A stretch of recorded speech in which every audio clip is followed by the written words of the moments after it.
नमस्ते, यो छोटो भिडियोमा हामी टु लाई प्रिपोजिसनको रूपमा कसरी प्रयोग गर्न सकिन्छ भर्बसँग भनेर हेर्छौं है। अर्थात् टु लाई प्रिपोजिसनको रूपमा प्रयोग गर्दाखेरि बिफोर हुन्छ भनेर सिक्छौं, भर्बमा आईएनजी जेराउन्ड हुन्छ भनेर सिक्छौं, जेराउन्ड हुन्छ भनेर सिक्छौं। उदाहरणको लागि म उनीबाट पत्र पाउन प्रतीक्षारत छु अथवा कुरिरहेको छु भन्नु पर्यो भने हामी के भन्न सक्छौं? लुक फरवर्ड टु भन्ने भाव प्रयोग गर्न सक्छौं।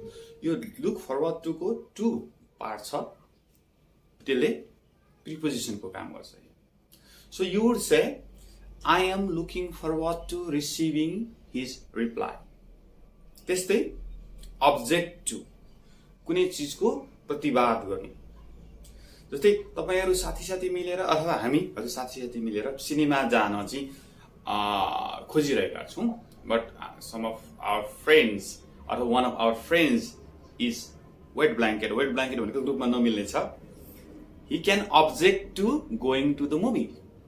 Object to going to the movie. He objected to going to the movie. Confess भनेको स्वीकार्नु, चोरेको स्वीकार्नु, confess to।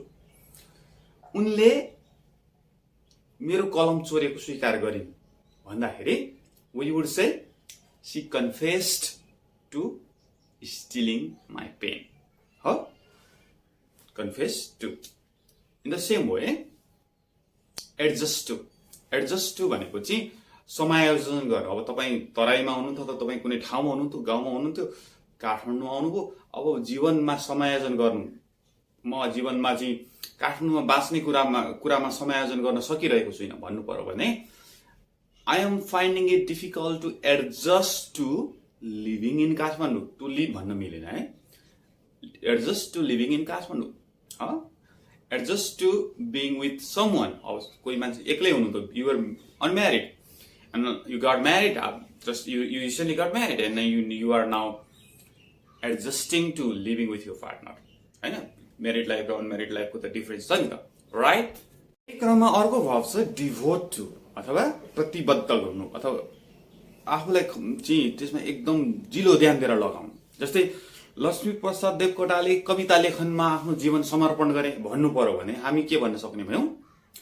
Lakshmi Prasad Devkota devoted to writing poetry, devoted his life to writing poetry anyway है।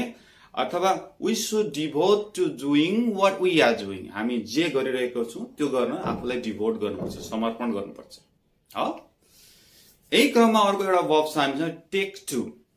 टेक टु भनेको habit बन्न थाल्नु, गर्न थाल्नु भन्ने अर्थमा है। She has taken to telling lies भन्नु भयो भने उनले झुट बोल्न थालेकी छिन् अथवा उनको झुट बोल्ने बानी बस्न थालेको छ। I take to drinking a lot of tea. I'm taking to drinking a lot of tea भन्नुहुन्छ भने म धेरै चिया पिउन थालिसकेको छु। प्याटर्नलाई उसँग हेरौं, एडजेक्टिभसँग मिल्ने प्याटर्नहरु पनि छन्। युज टु भनेको चाहिँ मोडल एक्सिलरीको रूपमा युज टु हैन, एडजेक्टिभको रूपमा युज टु है, बानी परेको। म चिसोमा बस्न बानी परेको छैन, जाडो मौसममा बस्न बानी परेको छैन भन्नु पर्यो भने you would say I am not used to living in a cold place. Cold place. चिसो ठाउँमा बस्न बानी परेको छैन।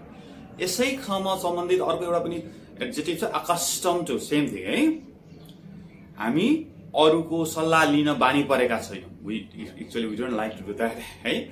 We are not accustomed to receiving suggestions from others or strangers. Right? त्यस्तै हामीसँग अर्को छ एडिक्टेड टु, लत पर्यो। कोही मान्छे चुरोट पिउने लत परेको छ, ड्रग्स गर्ने लत परेको छ, रक्सी खाने लत परेको छ। You say who is someone from your village, someone from your place. If I would name someone, I don't want to name anyone. The Mr. ABC is addicted to drinking.